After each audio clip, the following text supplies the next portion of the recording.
All of the food that we grow goes into a couple different programs. One is our Fresh Moves mobile market. So we've taken a bus that we've retrofitted into a farmer's market.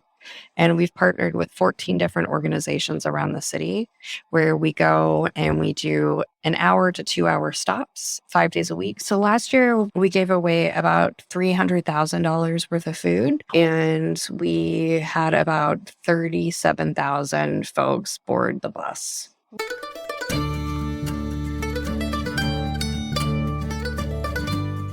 You're listening to the Good Dirt Podcast. This is a place where we dig into the nitty-gritty of sustainable living through food, fashion, and lifestyle. And we're your hosts, Mary and Emma Kingsley, the mother and daughter founder team of Lady Farmer. We're sowing seeds of slow living through our community platform, events, and online marketplace. We started this podcast as a means to share the wealth of information and quality conversations that we're having in our world as we dream up and deliver ways for each of us to live into the new paradigm, one that is regenerative, balanced, and whole. We want to put the microphone in front of the voices that need to be heard the most right now. The farmers, the dreamers, the designers, and the doers. So come cultivate a better world with us. We're so glad you're here. Now, let's dig in.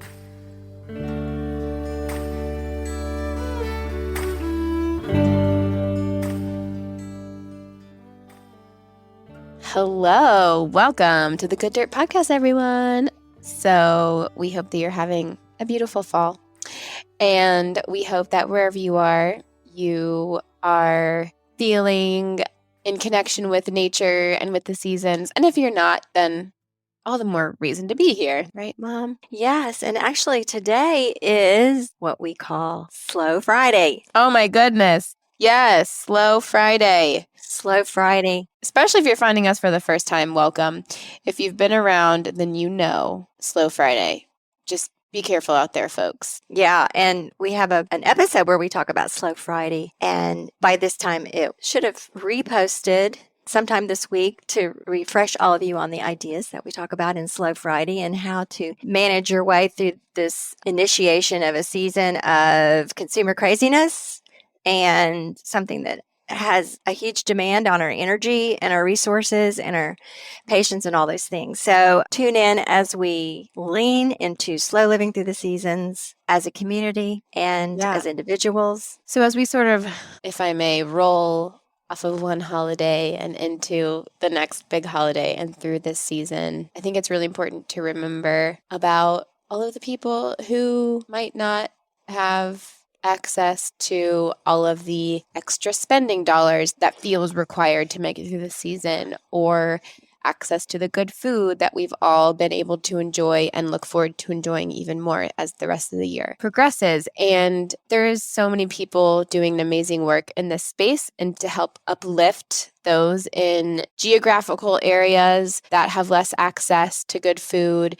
in socioeconomic systems that have been built to disadvantage certain sectors of people and communities. And so I am just so honored to present this conversation and to talk about the power of community and grassroots organizing. And I was just so excited to be introduced to the food bus, which is a concept you'll hear about in this interview, and just to talk to people who are truly doing the work. And I've been really fortunate to be a part of some communities and camps I grew up working at, and church groups and secular groups. And Mom, you and Dad did such a good job around the holidays. We would always have some sort of aspect where we were going downtown to help out a soup kitchen or something like that, where it was like just this awareness of the disparity of all of our experiences around this time. So, yeah, we have a really good conversation in store for you today. But before we get to it, I want to give you guys a surprise gift and let you in on a tip that we are doing an amazing giveaway on social media, on Instagram. This is purchase not required, but we are making space in our marketplace. If you haven't heard, we are moving away from our roots as a sustainable apparel company, and we're transitioning into lots more other things to be continued. And so we have this inventory in these beautiful sustainable clothes that are just made with the utmost care and the most natural fabric that you can find, and made ethically and sustainably and responsibly. So after our amazing sale these past 2 weeks, we will be giving a few garments away. So check out our post on Instagram for more details. I will tell you though, you don't want to miss out on this one, because just by entering, you will get 1 free week in the Almanac. Merry Christmas, Happy Holidays, and a $10 gift card to use in the Lady Farm Marketplace by the end of the year. So there you go. That's it, folks. Happy birthday. We're just so excited in the spirit of giving. Yeah, the spirit of giving on Slow Friday. Yeah. And that kind of ties in with, we really wanted to do something like this because we understand that these clothes, even at their discounted prices, are not accessible to everyone. And that is a big thing in sustainable fashion. It costs a lot of money to make things well because you have to pay people well. So that's just a whole thing. And it shouldn't be something that is only accessible to a certain number of people. It also shouldn't be a thing that exploits people. So it's this complex, nuanced discussion. But what we can do in our power now is take the inventory that we do have and give some away. So enter the giveaway on Instagram at We Are Lady Farmer, and then watch your inbox for your gift from us that you get just for entering. And thank you. We so appreciate it. And we're just so happy that you're here. And yeah, so circling back to giving and access, we're really thrilled to introduce our guest for today. Yes, her name is Laurell Sims, and she's the co-founder and CEO of Urban Growers Collective, which is a nonprofit organization that was co-founded by Laurell and Erika in the fall of 2017. Their approach is to demonstrate the development of community-based food systems and to support communities in developing systems of their own where food is grown, prepared, and distributed within the community itself.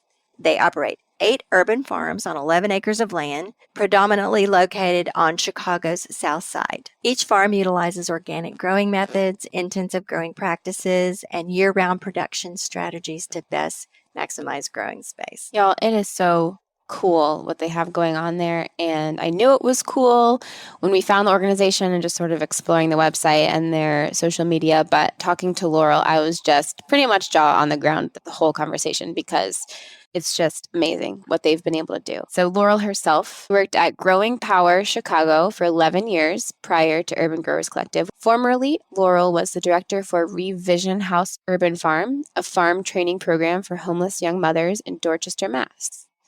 Laurell is active in the Chicago Food Policy Action Council and formerly served on the board of directors for Slow Food Chicago and Green City Market. And if that's not enough, in her spare time, Laurell is a volunteer magician for Open Heart Magic, which provides bedside magic for hospitalized children. So Laurell is someone who is truly walking the walk, and it was such a privilege to talk to her. Enjoy this conversation today with Laurell Sims of Urban Growers Collective. And we hope you have a wonderful Slow Friday and Saturday and Sunday. Just be careful out there this weekend, you guys. Amen. See you next week.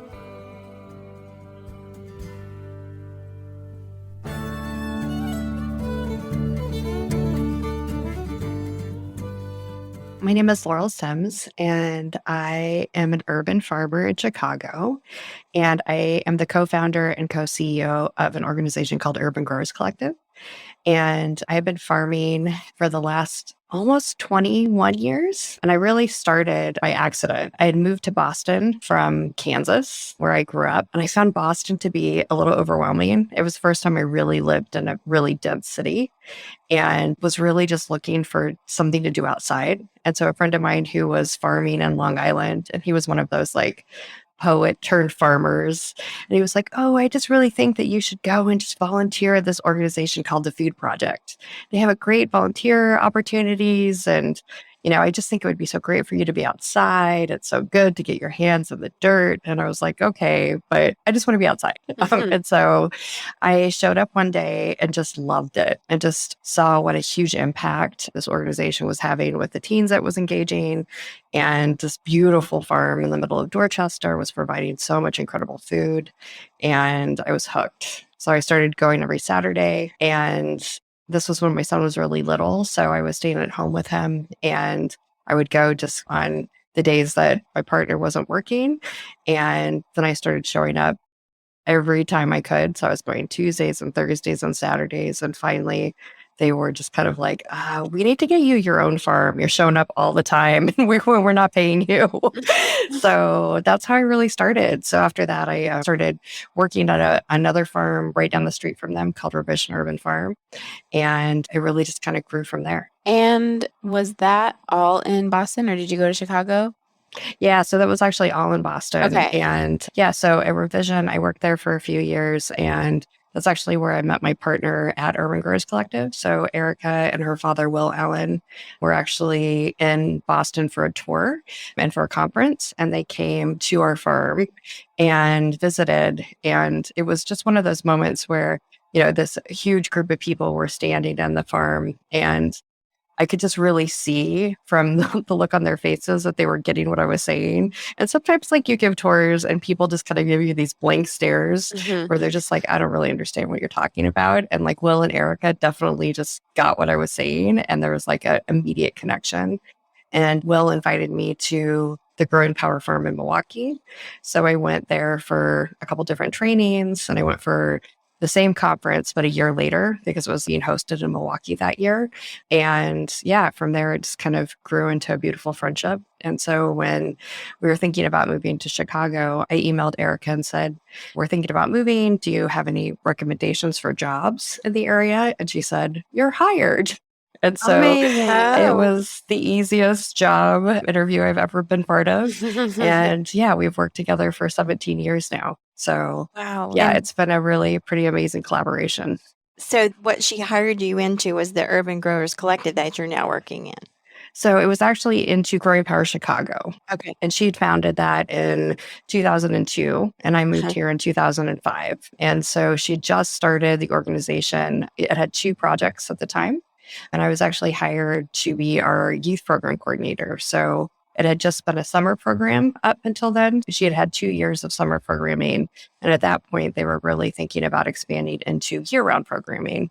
So I was hired to help write the curriculum for that and really just do the expansion and teach that year-round programming. And from there, I became a production manager. And when Growing Power closed 5 years ago, she and I decided to spin off the organization and turn it into Urban Growers Collective. And with that, we really wanted to take all the like wonderful things that Growing Power created, which was the 8 urban farms that we were growing on and the incredible youth programming that we've been doing, but also to, I think, really integrate a little bit more, especially in terms of healing as part of our work. So Growing Power's focus was really about getting community food production as amped up as possible. Well, it's very much about growing food. And his goal was just to grow as much food as possible. And that's definitely a huge piece of our mission. But I think the other big piece of our mission is really the education piece and making sure that the folks who come to our farms feel really safe and feel like they have spaces for healing. And so for us, we really wanted to be able to integrate just beauty and also just having more herbs and different types of outlets for folks so that it wasn't just about the food, which is, again, crucial because we want folks to feel nourished, but we also want folks to feel nourished in a lot of different ways. And we know that food is just one of those ways that folks really feel that nourishment when they come and create community. And so for us, we wanted it to be a little more encompassing. I want to talk about this healing aspect that you're mentioning, but I'd like to go back a little bit first and ask you about that scene you described when you were talking to the group of people that your future partners were a part of, correct? Yes. And you said you could just tell that your future partners were really getting what you were saying. So I want to know, what were you saying there? What were your tours of this garden in Boston? And what was that called? I'm sorry. So it's called Revision House Urban Farm, and it was a Okay. shelter. So we actually had 3 small urban farms there, and it was a shelter for homeless moms. So we had about 17 families living in a short-term shelter, but short-term being about 2 years for Mhm. folks, for mothers and their families looking for long-term housing. And so moms were placed there, and then we did job training at the farm. And so a big piece of that was both the job training aspect, but also teaching moms how to cook and really nourish their children. And so teaching kind of all aspects of that, of how to both grow the food and also how to prepare the food for the families. And I think back in the day, so this was 2003 at that time, that was really when the urban farming movement was really just starting. So community garden movement, the urban farming movement was pretty new at that point. Folks were still really unsure of what it was about. So having these urban farms in the middle of the city was a really new concept. And so when I was talking and saying, hey, like this is a really great opportunity to create jobs, to provide food for families living in the neighborhood, to really create this link between young moms and seniors, because that was a big piece of what we were seeing. The neighborhood that we were in had a tremendous amount of elders, and a big piece of what we were seeing in the neighborhood was elders responding to the young moms who were working at the farm. So they were coming over, talking to them about what they would grow, like growing up in Jamaica. So we grew a lot of callaloo, and they would talk about how when they were kids, they would go out and harvest callaloo. So they were creating these really beautiful community connections with the young moms who were also living in the shelter. And so it was just this really amazing community connection between elders living in the neighborhood and new folks who were coming into the community. And I just felt like a lot of the folks who were on the tour were just kind of like, what? What is this? And like, it was just something that they were wrapping their heads around yet. And I think now there's this demonstrated history. So we have like 20 years of really demonstrated urban farming history where we can see the impact. But at the time, it was so new. Folks just didn't really believe that it was going to happen. And Will and Erika, I think, had just at that point, Growing Power had been around for about 5 years. Erika was just starting out in Chicago at that time. They had seen some demonstrated history, and they knew and had seen the impact, at least in Milwaukee. And so they were just like nodding their head because they'd seen it and they knew that it worked.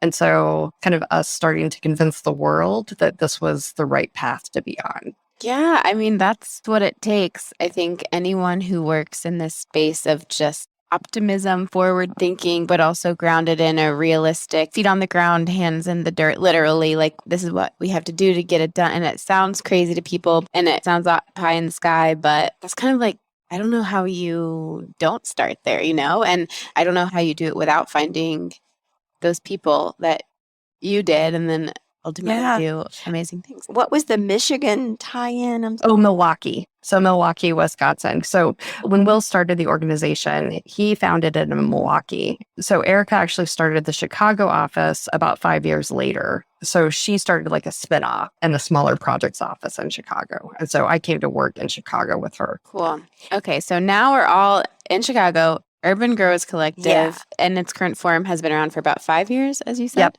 Yeah, in November, we'll celebrate our 5th anniversary. Wow, that's so exciting. I know. It's gone by really fast.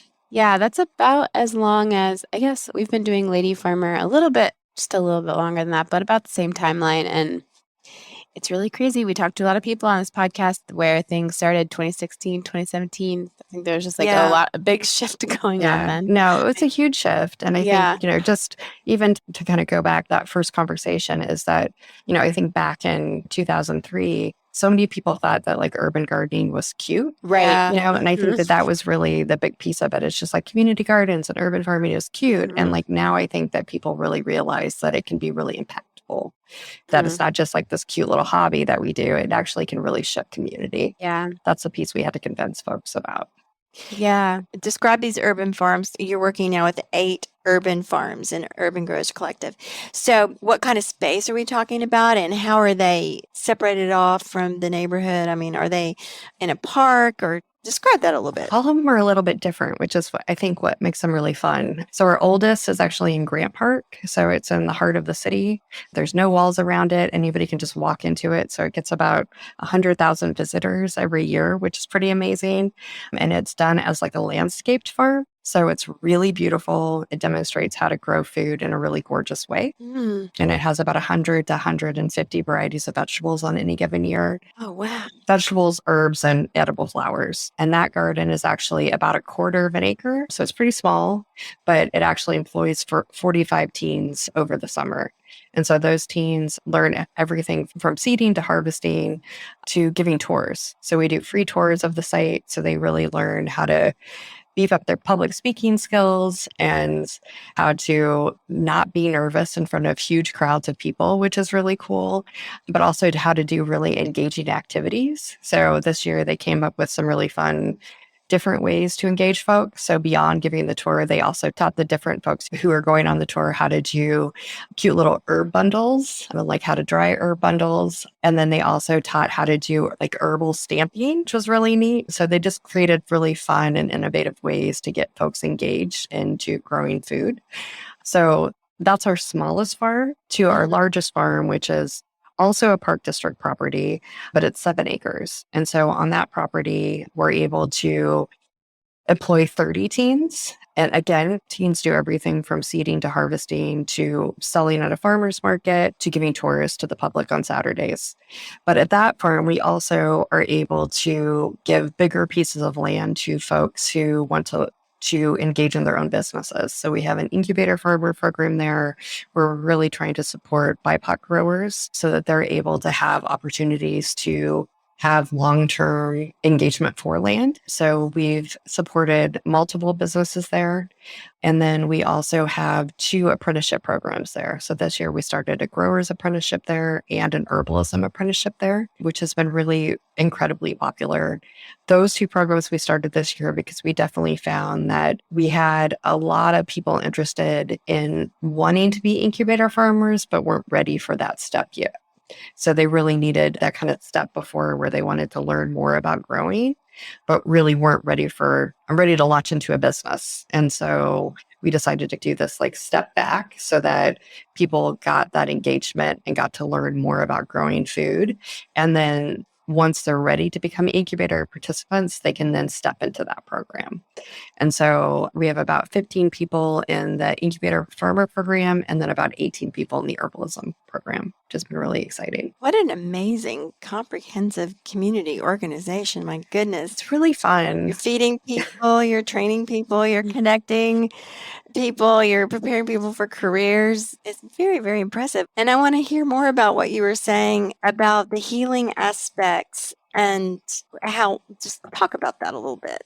So I think for us, we just definitely want to create spaces. So a kind of community healing space is really important. So both of those spaces that I just described are important in a couple different ways. And so like when I first started the Grant Park space, even though it's downtown and it's completely accessible to anyone in the city, we had 15 teens in our program, and almost all of those teens felt like it was space that was not theirs. And so even though it's park district land, even though it is public space, we had 15 Black teenagers who would come into that space and didn't feel like they were accepted and didn't feel like it was theirs. That's interesting. Like, how is this expressed? Yeah. Was there a place where they felt safe enough to say that? That's Yeah. interesting. Yeah. So, I mean, a lot of it was just because I was their instructor at that point. So it was a lot of just talking, like, is this the first time you've ever been here? And so just engaging in those conversations. And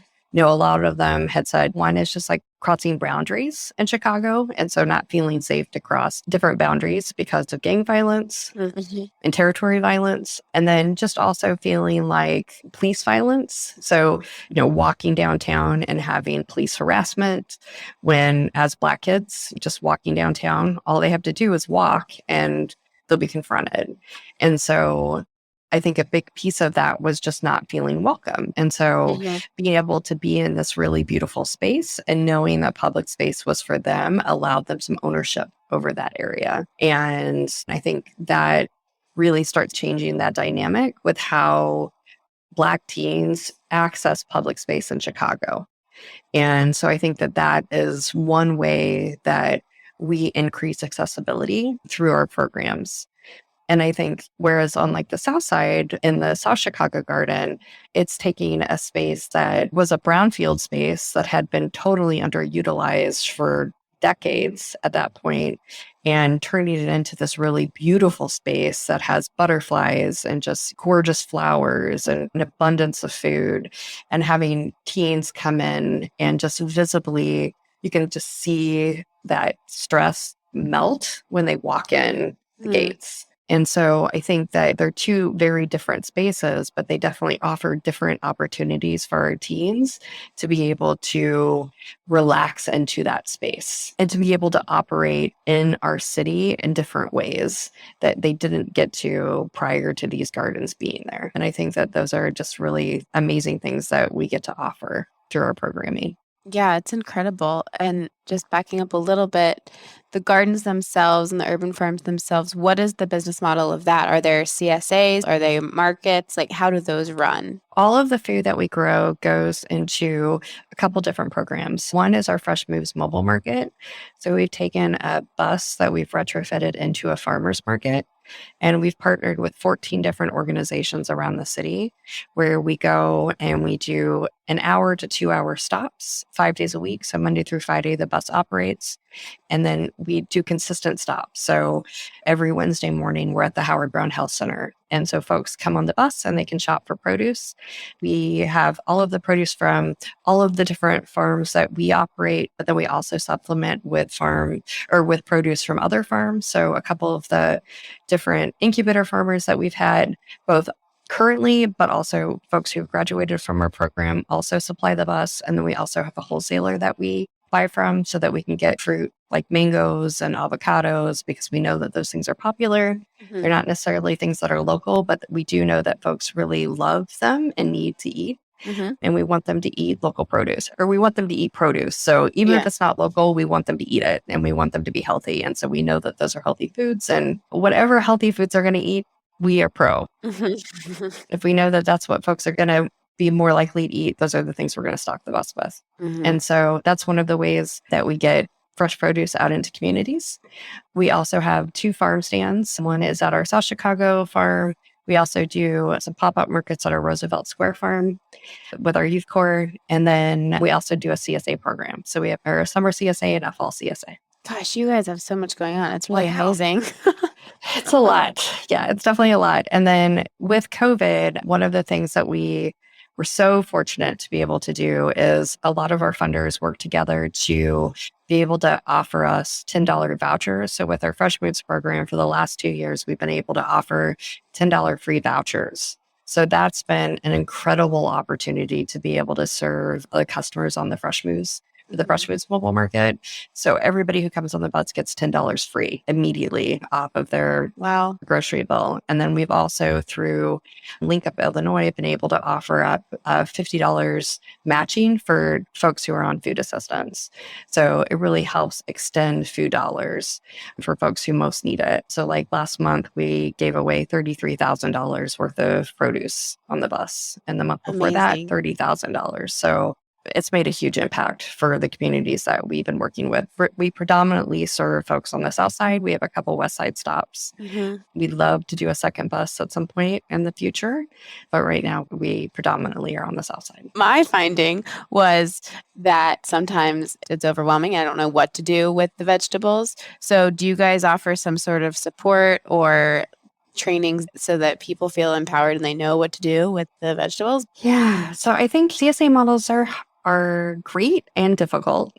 So great for the farmer, sometimes difficult for the customer, as you mentioned. So yes, we do offer some assistance. So we do a newsletter, we do offer some recipes, and we also actually just partnered with this amazing doctor. Her name is Gita Maker Clark, and she's an an incredible doctor, but she's also just really linked with kind of our mission. And she's done some workshops with us about more alternative healing workshops where it's not just like traditional medicine. She very much looks at just kind of alternative medicines. She knows a ton about herbs. So she and some of her medical interns actually just went through and did some amazing recipes for us that we'll be able to offer on the bus and for future CSAs, where they looked at different types of chronic diseases. So like if you have diabetes, or for folks who have HIV, or for folks who have heart disease, and they tailored recipes specifically for those chronic diseases. So we'll actually be able to offer those for the bus too. So it's something that we've been calling Prescription for Health with our partners at Howard Brown Health Center. So their dietitians have actually been prescribing different kinds of fruits and vegetables for their clients, who then board the bus and then buy those vegetables. And so for the last couple of years, Howard Brown's been sponsoring that, and they give $25 free for their folks who are part of their dietary program. And so we got some funding through the American Heart Association to be able to sponsor these recipes. And so with Geeta's help, I've been able to create these new recipes, and we're really excited to be able to launch them this fall. And we're going to be able to do a couple of health fairs at like 5 or 6 of our different Fresh Move stops, and to be able to really kind of launch those recipes and do some really fun programming to be able to just really kick off that new program. We're really excited. That's amazing. That is amazing. Laurel, y'all are doing the work. Wow. Thanks. I want to zoom out a little bit. I want to hear you, Laurel, talk about food justice and food access. And I know this is your whole work, but what have you observed in your work about the changes that this has made in the communities? And you talked a little bit about the healing and the teens' feeling of more belonging and ownership and community there. Can you talk about that a little bit? Yeah, I mean, I think that especially with COVID, the world really saw what an impact scarcity will have on our future, right? And so it's the first time I think that we all could acknowledge how broken our food system is. And I mean, we just saw a blip of that, right? We just saw how tremendously fragile it is. If there's a panic, everything is gone in 2 days. You know, in my lifetime, I've seen that twice. I saw that like with 9/11 when things flew off the shelf very quickly. And then we saw it with COVID. And I think in my grandparents' time, they saw it much more often and had a lot of trauma from that too. I mean, with the Depression. And, you know, I very much saw that impact with my grandparents saving even like tinfoil and saving all of these smaller things to make sure that they had enough. And if anything, if there was ever an accident, that they would have these smaller things to make sure that they would have preserves, or they would have these fragile resources that we don't necessarily always have. Right. You know, my generation does not have that mindset. And I definitely know my son's generation does not have that. And so COVID was really the first time that we saw that. And that is, you know, if you live on the south side of Chicago, that's like every day. Yeah. Because there is no access.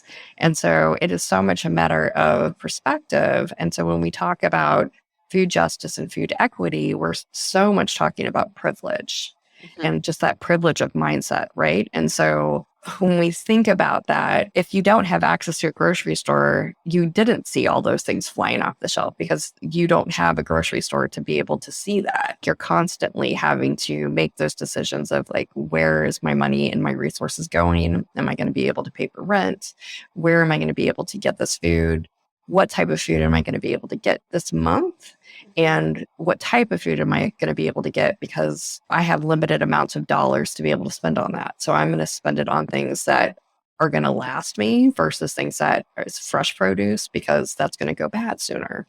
And so when those decision-making trees are part of your everyday decision-making, you have to make a lot of really tough decisions. And so for folks who have lots of privilege, that is not part of that decision-making tree. Like I can go out and buy bananas, and if I don't use them, I can throw them out, right? If you have an abundance of resources, like I'm not going to have to like make that banana bread. I can just waste it. For so many Americans, that is just how they live. And it is a very unfortunate way of living. And that's a big piece of like why in Chicago we have like 55 million pounds of food wasted, I think, a month. I mean, it's a crazy amount. That statistic may be wrong. That's just Chicago. But it's pretty high. Yeah. It's huge. I mean, it's just a shocking amount of food wasted every month. So it's not just about not having enough food. It's also just the pure amount of food we waste. And the Distribution, yeah. So like for folks in Inglewood versus Edgewater, there's a New York Times article about just this like 8-mile difference. Folks in Inglewood live about 60 years versus folks in Edgewater who live about 90 years. And that's 8 miles apart in the same city. And it's one of the largest gaps in the world. And that's in the city we live in. And that has a huge amount to do with food access. It has to do with stress. It has to do with the fact that there's not affordable housing, and all of those things are structural. And so we have to have better policies to be able to make sure that folks have access to what they need and that they have the jobs that they need, that they have the security that they need so that they're able to make decisions about their livelihood that allow them to have the abundance to be able to live the lives that like their neighbors 8 miles away have the same access to. That's such a helpful illustration that you have two communities 8 miles apart in the same city with these incredibly differing outcomes because of the access to not only food, but healthcare, jobs, all of that, literally physically not that far apart. Yeah. No. So as an example, in Inglewood, where there's no grocery store, what would the people eat? They can't get to a grocery store. Yeah. So, I mean, a lot of that, like the options are corner stores, it's fast food. There are some of the grocery stores have just closed. And so we have our Fresh Foods Mobile Market has 2 stops there. There's definitely a couple farmers markets.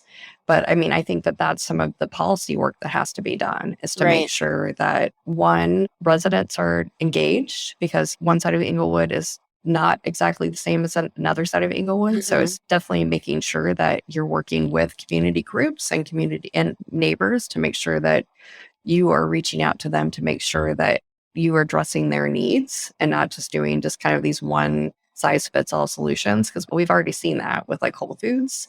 So the city was like, this is a great idea. Let's just put a Whole Foods in, and not necessarily engaging folks in the neighborhood to see what they want. Yeah. And so sometimes the policy decision is not what is needed. And so I definitely think that the city could do a better job of making sure that they're engaging specific neighborhoods for what solutions they are desiring and need. But there are some solutions, there's just not enough of them.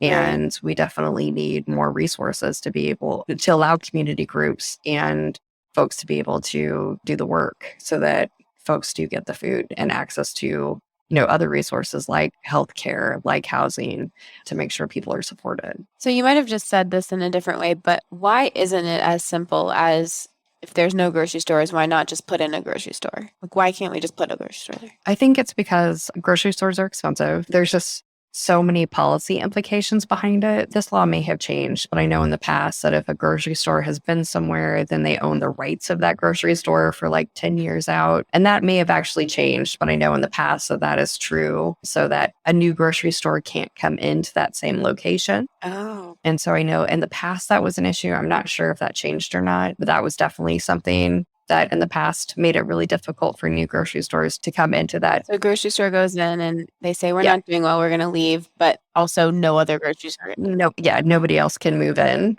Wow. So that's an issue. I think that there is that, like, there's racism. And so it's like, oh, I don't want to go into a Black neighborhood. And so very white corporations will try to get the city to give them more money to do that. I think that like racism definitely plays a role in how corporations negotiate. So I think that's an issue. There's a lot of reasons for why that it doesn't necessarily always work. And I would also say that the education is a part of it, because if you've lived in this neighborhood for 25 years and the corner store and the fast food and stuff has been your diet and the way you get from day to day, and then a grocery store comes in, your habits and customs aren't necessarily going to switch immediately. So I guess what I'm saying is it might take a while for these stores to actually get the community to acclimate to its presence. You think that's a thing? I think it is maybe part of the thing, but I mean, I also think that when we started offering like $10 of free food, that was not an issue. Folks were coming and like folks wanted fresh produce. Yeah. That's definitely not an issue. I think that it has to do more with what kind of produce are you offering? I think it has to do with like, what are you offering? So making sure that it's like culturally appropriate for the neighborhood that you are in. I think it also has to do with pricing. So making sure that it's really competitive because like fast food is expensive. So even though it's pre-made, it's really, really expensive. And if you have more than yourself to feed, it's taking up a lot of your resources. And you can buy a lot more meals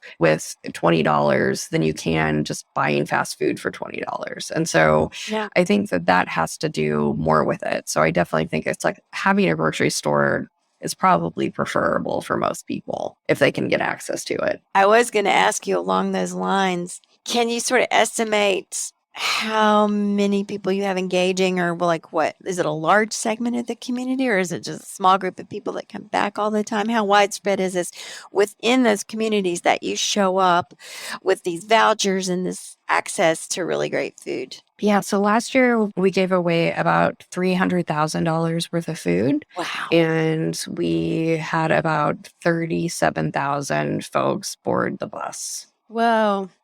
Amazing. It was a lot of folks. And we have a lot of repeat folks who come. They just, they come every week. And yeah, they're pretty hardcore about coming to get their vegetables. I guess the word spreads, huh? Yeah. And I mean, it's definitely, I think at all of our sites, we could be there a little bit longer. We're there for about an hour to 2 hours at every site. And we could be there probably a little bit longer at every site. But we're also trying to kind of fit it into an 8-hour day and impact as many people as we can. We're trying to kind of balance staff and making as big an impact as we can in as many communities as we can. So this is how we figured out how to do it. And is this model in this form, is this happening in other cities as well? It is. So it's kind of taken off. Yeah, there's definitely buses all over now. So there's actually a conference every year. And yeah, there's buses in almost every major town, including like in Toronto, Canada. And Is there one in DC? I don't know about it. I don't know if there's one in DC or not. We gotta get one. Tell me if I'm imagining this, but it sounds like sort of a reincarnation of something that used to happen in the big cities the earlier part of the century, where a wagon would come through and go in and just park in a place, and people knew when the wagon was coming and get the produce on the wagon. The Wells Fargo wagon? There was a name for it. Do you know the name of it, Laura? What would they call it? I don't know. Yeah, we have a couple here too. And like predominantly like Latino neighborhoods, we have produce, kind of like produce trucks. So it's very similar. And we've just found that for folks, I set up farmers markets for 20 years, and the bus is so much easier to set up than just popping up tents and tables. It really, I mean, it still takes about an hour to set up, but it's definitely much easier. And then just drive out. It definitely is a little bit easier than having to do that and just drive to the next stop. We've had several discussions on here from people that do various farmers markets or food provision for different populations, and learning that there's all kinds of models. There's all kinds of ways to do it. It's a hard gig. It's a lot of work. But people are being so creative, and our friend April Jones, she does it. She has a little farmer's market that's sort of people will contact her when they need something, and they It's just come at get her it. house. At her And people house. just know she's the vegetable lady, and she just like They come get bags it. it up. cool. And yeah, So she used to do the setting up thing, and then it just she sort was of like, evolved. too much work, just text me. Yeah, that's awesome. What's happening in other cities? Is it also called the Fresh Moves Mobile Market? Yeah, there's different, like there's one I think it's in Richmond, where it's just called the Farm Bus. So yeah, there's just different ones in all different places. So there is a farm bus in DC. Oh, really? Is it just called Farm Bus? Because it might be the same. Yeah, the farm bus. We're close to Richmond, so it's probably the same people. Because we actually trained him at Growing Power. Yeah, based in Richmond, Virginia. Oh my Yeah. gosh. What a They're great. connection. You trained him, Yep. the guy that went open one in Richmond, and now we've got it in DC, or vice versa. Yeah. Well, I think he comes to DC because it's only 2 hours away. Yeah. Oh my goodness. Yeah. Mark Lilly. So speaking of like local cultures and cuisine and stuff, what things are popular? You said the mangoes, and where do you And get the avocados. mangoes? Do you order them in from somewhere? So we work with a wholesaler called Midwest Foods, so it's a woman-owned wholesaler. We try to do culturally appropriate food for kind of our different stops. So like on Tuesday, we have a senior home that we go to that's mostly Latino, and so at stop try to get lots of mangoes, cilantro, and onions and tomatoes. So like those are heavy harvest days at the farm for those items, except for the mangoes and avocados, which we order from Midwest, because we know that we're going to go through cases and cases of those for the seniors. So yeah, for that day, we order those special. And then for other days, if it's a predominantly Black neighborhood, may just be like, it might be more sweet potatoes and collard greens. Each day looks a little bit different for us, depending on what sites we're going to. And that's just something that we definitely, because we know we're definitely trying to capture our audience, and we know, we know what folks like, just given on what, we look at our sales data, and then we try to just adjust based on what our heavy sales are. And then I think for us too, and this goes back to speaking about COVID, but also I think about food access, is that so much of what we do just as a society is this kind of like one size fits all approach. And we try to do that with neighborhoods. We try to do that with just food in general. And so like for COVID, a huge piece of our response to the fact that so many folks were without food during COVID and were having such a hard time accessing food is, the USDA was doing these food boxes. And it was a very much like one size fits all approach, where things that were going in the boxes were just things that were not very well thought out. What were in the food boxes? So in predominantly Black neighborhoods that so many folks are lactose intolerant, it'd be like cheese, milk, tons of dairy, like apples, potatoes, onions. And that would be it. Yeah. So like half the box is not edible, and the other half of the box is really not anything that's going to sustain someone. And so one of the things that we really worked with folks on is to try to cater those boxes, because we knew that that is something that was not going to get a family of 4 through the week. And like if we're going to be spending money, and the USDA was giving organizations money to cater, to create these boxes, is like, can we get rid of some of this dairy and put in different fruits and vegetables so that folks would actually be able to have produce that they could prepare for meals? Because like nobody's living on potatoes and onions and that's it. Yeah. And so many folks were just like taking out, like it was like a 5-gallon bucket of yogurt. Oh my gosh. Oh, wow. That's so interesting. It was just mind boggling. And people just like taking it out. They would get the box, and it's like, people were having to take these boxes back home, and they were walking to pick them up, and they're just taking them out on the street because they couldn't carry it. And, and they're like, we don't eat this. Like, I can't eat this. But that is like, this is like this big top-down response that was not working. Yeah. That's, I think, one way where nonprofits can really be helpful is when they are working with communities and they do know what folks are wanting, specifically in neighborhoods that they're working with, where they can help tailor and advocate to change the way that money is trying to get spent.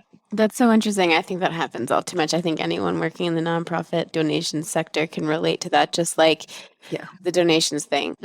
No, we don't need all of your trash. And like, just because you don't want it doesn't mean someone else definitely can use it. Yes. We were having a similar conversation with Julia Skinner in Atlanta, was saying how that same thing you're saying, like there's money and effort from these organizations, but with asking, they're not asking what is the need. Yeah. And so a lot of the effort's just wasted. Yeah.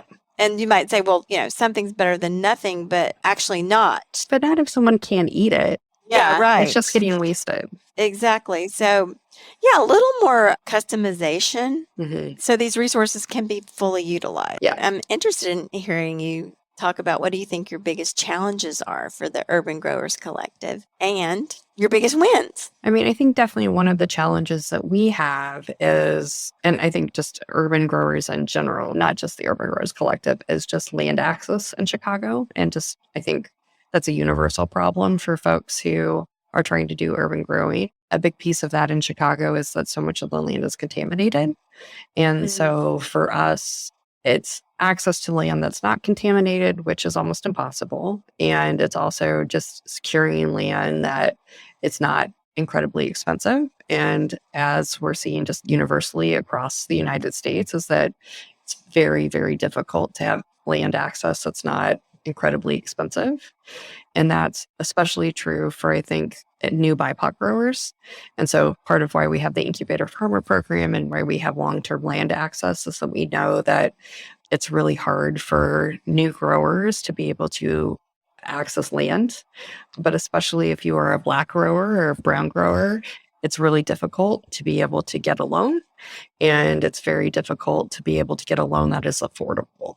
And so we want folks to be able to have that land access. And we know that as an organization that we have resources. And so we want to be able to offer bigger chunks of land so that new growers have that access. They have long-term access to it so they can get their business off the ground. So that is one of our huge goals. It's definitely one of our huge challenges. And so it's why we've worked with Chicago Park District. It's why we've worked with Chicago Housing Authority to be able to have kind of long-term leases so that we can continue to grow and to urban farm on public land, but also to be able to offer these opportunities for folks who don't have that same access as individuals. And I think that leads into what will hopefully be one of our biggest wins is, and the newest thing on the horizon is our newest project, which is called the Green Era Urban Farm. And so it's the thing that we are now fundraising for, and it will be our new headquarters. So it is going to be a 7-acre farm in the Auburn Gresham neighborhood in Chicago. So we partnered with an organization called Green Era or Green Era Sustainability, a not-for-profit entity, and then Green Era LLC, which is operating the first anaerobic digester in the city of Chicago. And so it will be able to take 200 tons of waste, food waste each day, and turn it into compost, which is incredible. And so in partnership, we will be able to create compost and sell that compost so that we are helping solve that contamination issue, because we know we're not going to be able to rectify the soil that's underneath, but we can grow on top of it. And the only way we can do that is with really good soil. And there's a huge lack of that in Chicago. So having access to really affordable soil is the way to do it. So that's one way that we are solving for that crisis. To be able to do that and to do that affordably is huge. That's going to be amazing. And we're also solving the food waste crisis in Chicago, which is also going to be amazing. I think that that's something that I'm just incredibly excited about and really proud that that's the direction that we're moving into. The other thing that I think is going to be amazing is that it'll be the first time that we'll have a headquarters. So we're fundraising to build an educational campus where we'll actually have a retail store. We'll have our office space there. So right now we just have a projects office and we operate, farms outside of that, but we'll actually have a farm and office space in the same place. And our Fresh Moves bus will operate out of that space. So it'll be the first time that we kind of all operate in one space, which will be really incredible. So we're really excited about just that opportunity to be able to do that and to just have this destination spot for folks to be able to come and really see how green energy can be created, how you can create this really beautiful green space on a brownfield that was a huge eyesore for the community for decades and is now just a really beautiful green oasis that's creating green jobs, green energy, that's creating just an abundance of food and really turning what was waste into the next generation of food and farmers and just green jobs. So it's pretty awesome. The potential of that is just so amazing. You think of all these sort of blighted urban landscapes that could be just turned into something like that, just like you're doing. Mm-hmm. I'm curious to know, how do you determine whether or not the soil is contaminated or just not nourished, or if it actually has something in it that you shouldn't be growing food in? And then also, who helps you to transform the spot, the lot, or the acreage? Obviously, there has to be a lot of infrastructure put in. So who does all that? Yeah. So, you can do soil testing, but we definitely just know, just having operated in Chicago for as long as we have, that so much of the soil in Chicago is contaminated with lead. So we just kind of operate under that principle.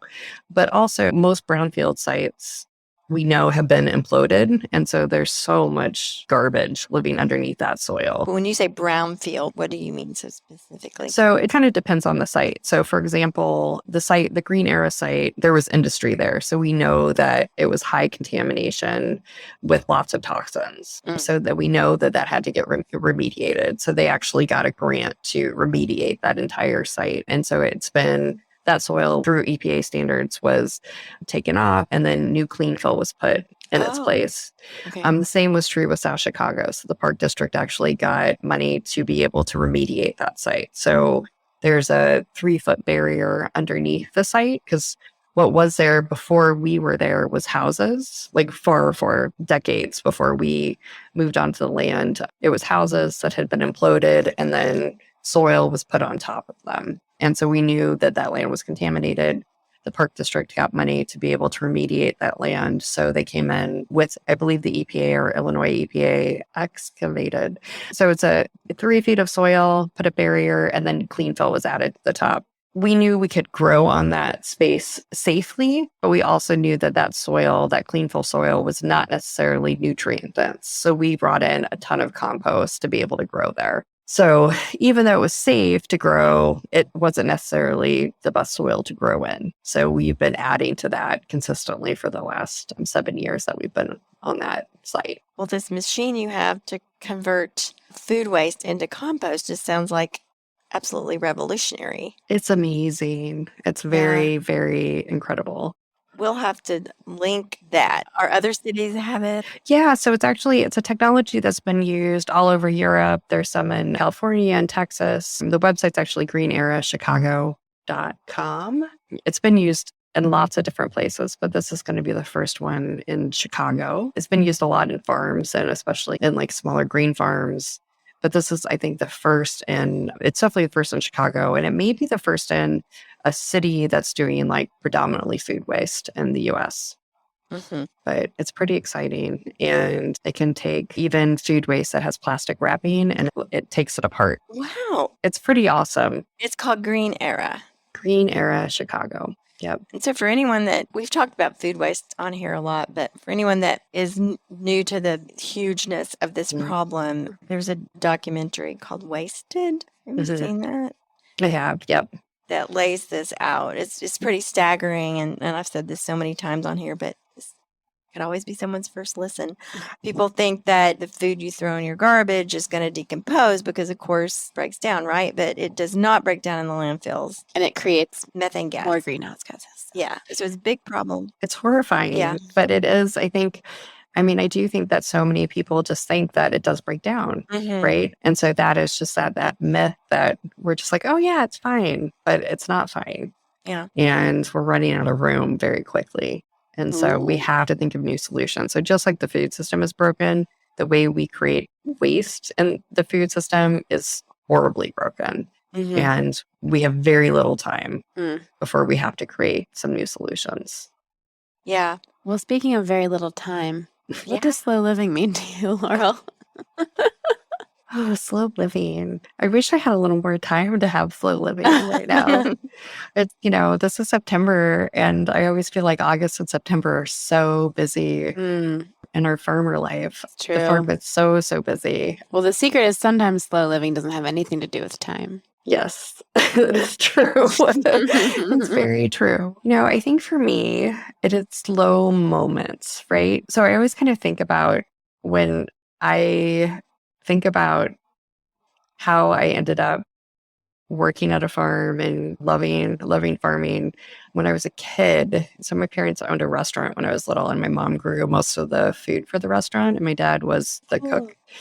And I hated being in the garden. And it was mostly because I think I felt a little unwelcome because my mom loved the garden. But that was really, the reason for that was because it was her sacred space. And she did not want me there. And so I was not welcome in the garden. It was very clear. And it was definitely it was her sacred time.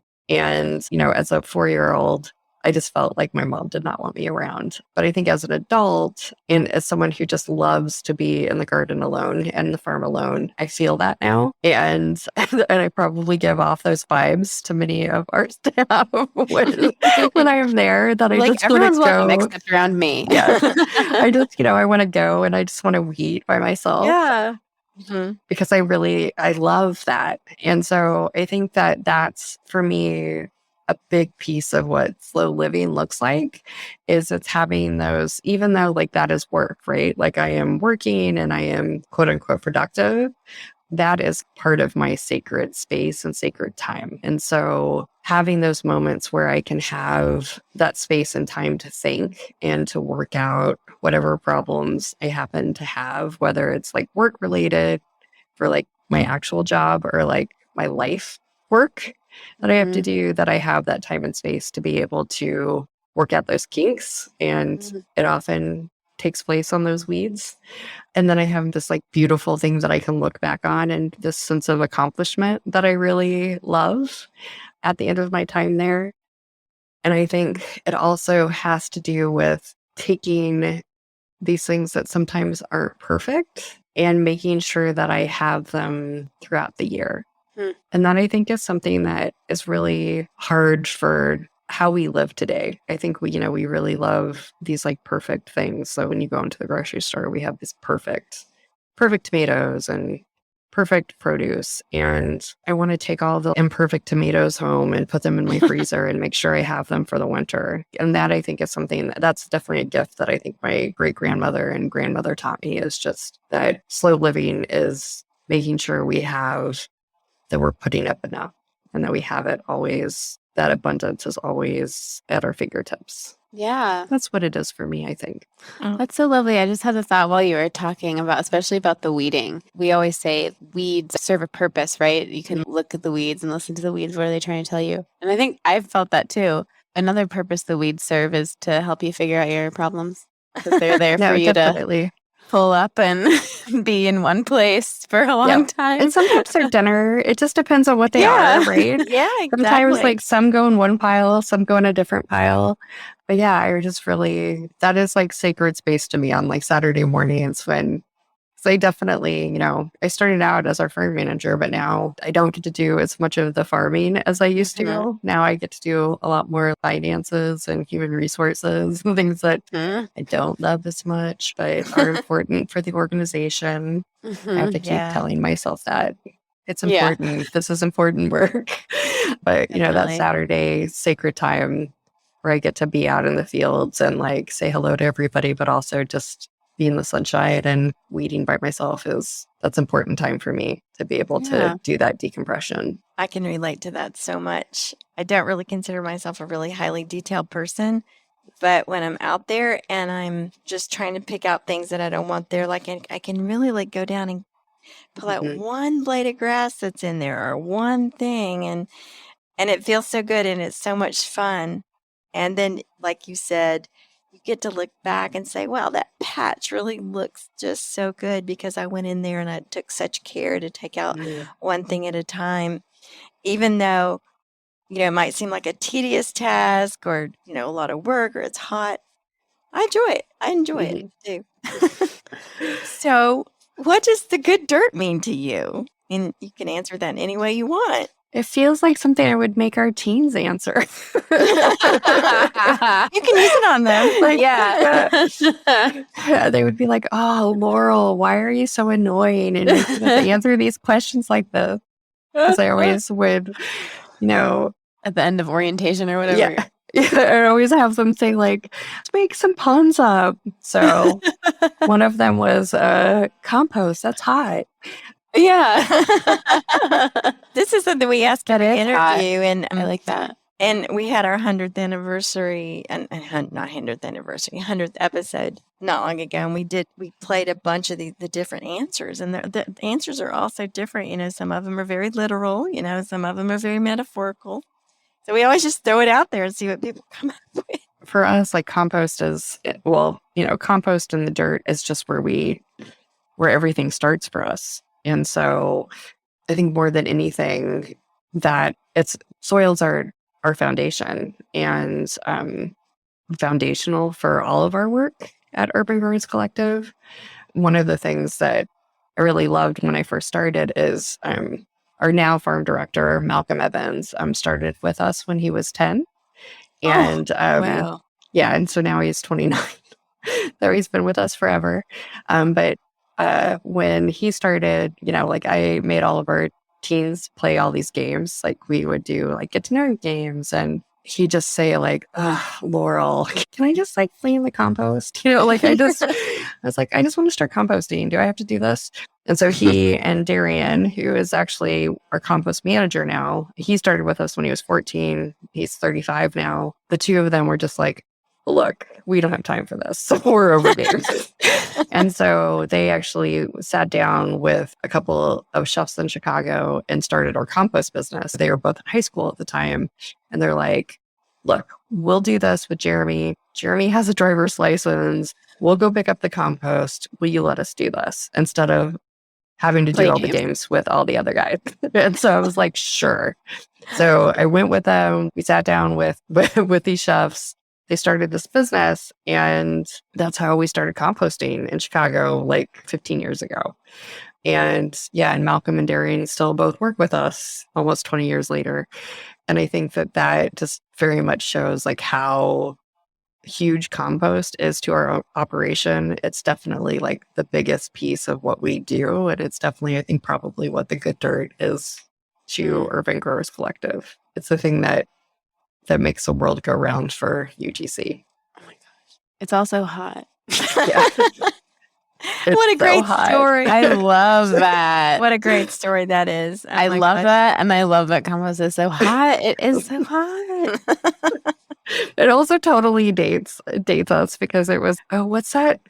She's like totally that socialite. I'm totally forgetting her name. Like, Paris Hilton. Yeah, it was like we came up with, she would say it's so hot. And so I was like, guys, it's like compost, it's hot. And they're like, oh, you are so lame. So that was our slogan for the year. That's how old that slogan is. It's great. Yeah. I'm going to use it. That's so cool. And I love that. Those amazing kids. Wow. Yeah, it was pretty awesome. And you know what, Laurel, you can give yourself all the credit because if your games weren't so cheesy and boring, they would have wanted to play them and not do the compost. Yeah, you motivated. That's pretty Talk awesome. About motivating teams. What's so great though is now they play those games with the kids, and they're like, "These games are pretty great." And I'm like, "I told you, they're so fun." That's so great. It's awesome. Well, how can people listening support Urban Growers Collective, and what do you want people to know and to take away from this conversation, or anything else you wanted to share? So you can go visit our website at urbangrowerscollective.org. You can also follow us on social media. We're at Urban Growers Collective at Facebook and on Instagram.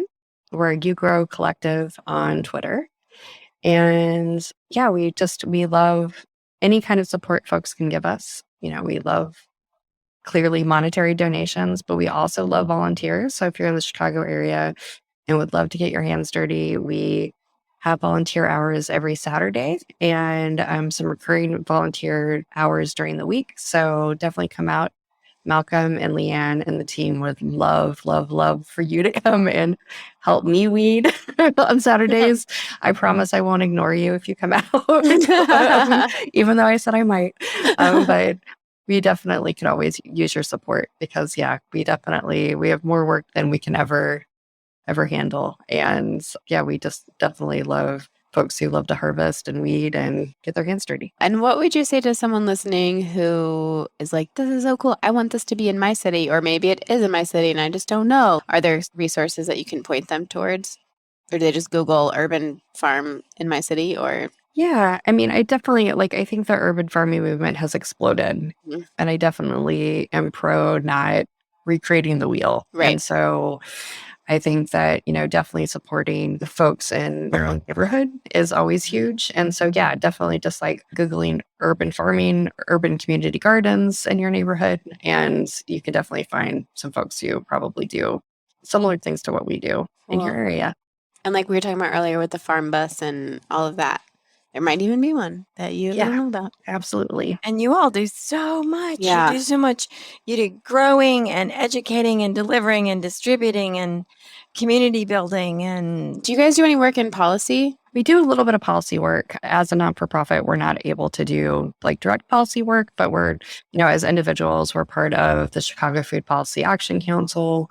And yeah, we definitely try to work on policy related actions. We're part of the Food Equity Council as part of the city of Chicago. So I would dare say you're certainly affecting policy through your work. yeah, we're definitely trying to advocate for definitely more sustainable and equitable policies in Chicago. Wow. Very cool. Very impressive. Thank you so much for your time. Yeah, this has been so thank awesome. I'm you. so Yeah. happy to meet you and to know more about your work. I've noticed it from afar, but I had no idea the depths of the root systems. So Thank great. you. Depth and breadth of Yeah. the Urban Growers Collective. Wow. Thank you so much. Thank you.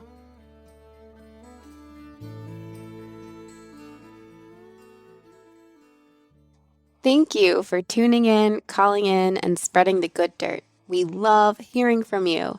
You can reach our listener voicemail at 443-459-1950. That's 443-459-1950.